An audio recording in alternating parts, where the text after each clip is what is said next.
Jair, dentro das oferendas ainda, por que algumas casas se utilizam o sacrifício de animais e outras não? Bom, na verdade, assim, ó, existe. Eu procuro dizer o sacrifício de sacralização. Tá? Primeiro, assim, ó, dentro do culto ao orixá, o africanismo, todas as religiões milenares trouxeram isso na sua tradição, a sacralização. O cristianismo, o hinduísmo, o budismo, todas trouxeram a sacralização. E a religião africana trouxe consigo também esse hábito. Ela não mudou no passar da história, né? Porque para nós, africanistas, nós sacralizarmos um carneiro a Xangô, deste carneiro, a carne deste carneiro, nós fizemos o amalá de prato para comermos o sagrado. A cabra que é sacralizada a Oxum, nós vamos assar ela e ela vai nos trazer fertilidade. Vai nos trazer. Nós estamos comendo o sagrado. As pessoas sabem que as religiões africanas sacralizam, mas não falam que eles comem o sagrado, que essas carnes são reaproveitadas. E nós sacralizamos animais da cadeia alimentar. Porque quem come um bife em cima de uma mesa, ele não dá em pé de eucalipto. Alguém matou aquele boi para alguém comer aquele bife. E nós, dentro da religião tradicionalista africana, nós comemos o sagrado. Porque muitos cristãos comem a hóstia, né, o pão simbolizando o sangue e o corpo de Cristo. Só que nós não comemos carne humana. Nós comemos aquilo que nós sacralizamos às nossas divindades, aos nossos orixás, recebendo o axé deles. E também compartilhamos as pessoas que vão assistir uma festa de orixá, que vão dentro de uma casa de religião, né? Eles vão comer desta comida sagrada para nós, a canjica, o quindim, o amalá, o acarajé, são comidas sagradas e algumas delas são feitas das carnes sacralizadas, dos animais sacralizados ao orixá. E nós temos esse cunho, assim, ó, isso dentro do africanismo. Porém, a Umbanda ela não sacraliza. Ela não sacraliza, não tem feitura dentro da Umbanda com animais, com derramamento de sangue, isso não. E sim existe dentro da Quimbanda, que é um dos braços da Umbanda, ao Exu e a Pombogira. E não é todas as casas de Umbanda que ainda fazem essa sacralização, ou que vão fazer essa sacralização. É que daí houve uma mistura do Exu na África com um Exu, entidade de Umbanda aqui no Brasil. E na África, o Exu Orixá, ele comia, ele era sacralizado. Então, dentro de algumas casas de Umbanda, ele começou a pedir a sacralização, porque ele era acostumado na África. Então, se faz isso, mas não são todas, né, que fazem a sacralização. Eu, por exemplo, dentro da minha casa de religião, dentro da Umbanda, eu sacralizo ao Exu. O Exu, sim. O Exu e a Pombogira comem. Assim como o orixá, nós vemos que eles comem a carne e depois nós temos que comer aquela carne para nos energizar. E por que as entidades fumam e bebem? Dentro da Umbanda se traz um culto muito forte da pagelância, dos nossos índios, os nativos aqui do Brasil, e dentro de toda a ritualística dos índios, existiam as questões das ervas, consagrações de ervas, bebidas. Isso é tradicional dentro da pagelância.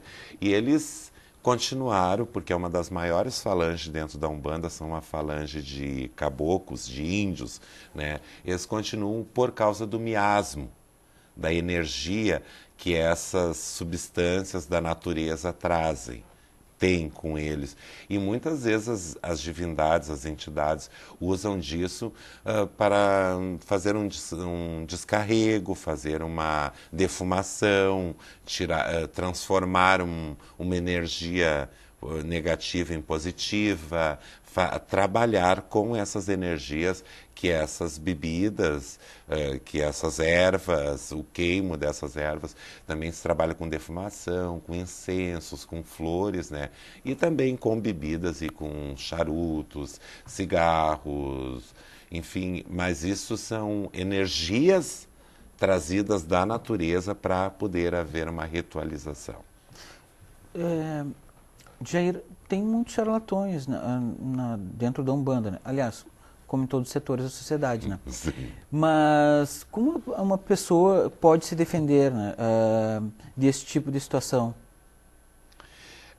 Como saber se a pessoa que trabalha religião afro, pessoa totalmente leiga, né, Sim. pode saber se está lidando com um pai de santo sério, né, que não quer se aproveitar da credibilidade? É que na verdade, assim, ó, é difícil, assim. O meu avô de santo sempre me explicou uma coisa, que tu engana todo mundo ao mesmo tempo, mas não por muito tempo.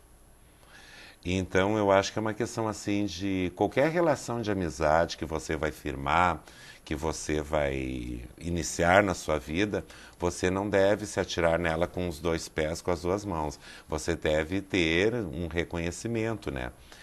Eu oriento uma pessoa, se for leiga, assim, ó, quando for entrar dentro de uma casa de religião africana, dentro de um terreiro de umbanda, ela se informar certas coisas.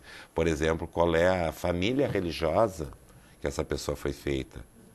Se informar. Uma pergunta, questões informais, assim, por exemplo, que nem eu posso lhe perguntar quem é que é sua mãe, quem é que é teu pai, onde é que tu nasceu, perguntar quem é que te batizou na umbanda, quem é que lhe coroou a cacique, quem é que lhe aprontou. Supondo-se de que a pessoa não vai mentir até isso, né? Mas é a pessoa ter algumas informações e pesquisar, ver se realmente isso é verdade, se a pessoa tem um certificado na sua casa de alguma entidade, ou a Associação Afro-Umbandista, o Alcucabe, ou a Afrorrito, a Fundação de Umbanda, se existe um certificado que reconheça aquele local como um espaço litúrgico, religioso, constituído, né? Porque existe esses certificados, existe assim, ó. Mas eu acho que a pessoa tem mais é que estar atenta a certas coisas, porque dentro da religião africana, a Umbanda tem disso, assim, nós umbandistas, nós não temos o hábito da conversão, nós não trabalhamos com isso, né? Nós nunca vamos entregar um panfleto, convidar você, vem cá na minha igreja, vem aqui que aqui é bom, o outro não. Nós respeitamos muito isso. Né? A pessoa, se quiser chegar dentro de um terreiro de umbanda, tomar o seu passe, fazer a sua defumação, ter uma consulta, procurar resolver um problema, é bem-vinda. Qualquer pessoa. E ela nem precisa se converter para isso. As divindades são grandiosas, socorre a todos, né? Mas a pessoa que vai fazer isso, assim, deve se informar com um irmão, com um primo, uma mãe, um amigo, assim, olha, procurar ir num lugar certo, num lugar bom. Eu vejo dessa maneira, é a melhor coisa, assim, porque muitas pessoas, assim, veem as pessoas, os umbandistas fazendo certa ritualística e, de repente, eles se acham no direito também de fazer, como em todas as denominações religiosas, né? Se proliferam, surgem religiões assim debaixo das pedras nos últimos tempos. É incrível, denominações religiosas. Eu fico pensando, mas de onde é que saiu essa agora? Coisa assim. E realmente religiões assim muito novas, né? Que me assustam, né? Mas tem pessoas que muitas vezes, em nome de uma religião milenar, né? Em nome da Umbanda, eles fazem algumas atrocidades. Então acho que a pessoa tem que ser um pouco mais, não digo maliciosa, mas desconfiada nisso. Jair, além da reencarnação, da vida após a morte, da crença da vida após a morte e da comunicação entre o plano físico e espiritual, quais outras semelhanças que a Umbanda tem com o Espiritismo? Bom, é que na verdade, assim, ó, a Umbanda, ela tem a doutrina também de evolução da espiritualidade, que as famílias se recompõem, se reconstituem, se repetem, os resgates de karmas, os dharmas que nós trouxemos, assim, é muito parecido. Porque é fácil de entender porque a Umbanda saiu de dentro do Espiritismo, né?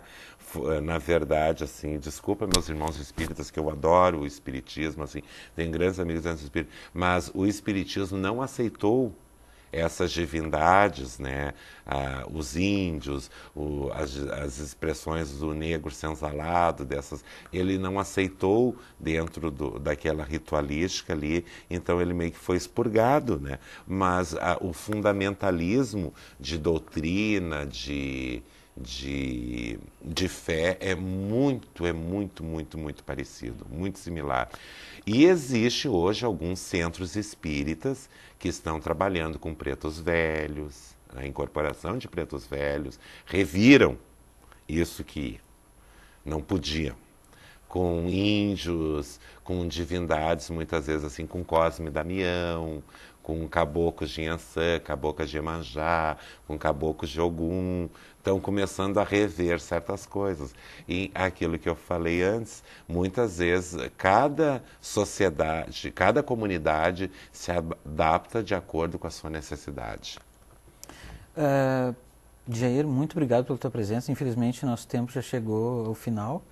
Obrigado Teria pelo outras convite. questões, mas fica para a próxima. Tá bom. Muito obrigado, Obrigado Jair. a você, um bom axé a todos, viu? Sucesso. Ok. Muito obrigado pela sua audiência e voltamos no próximo Interrogando Pensamento.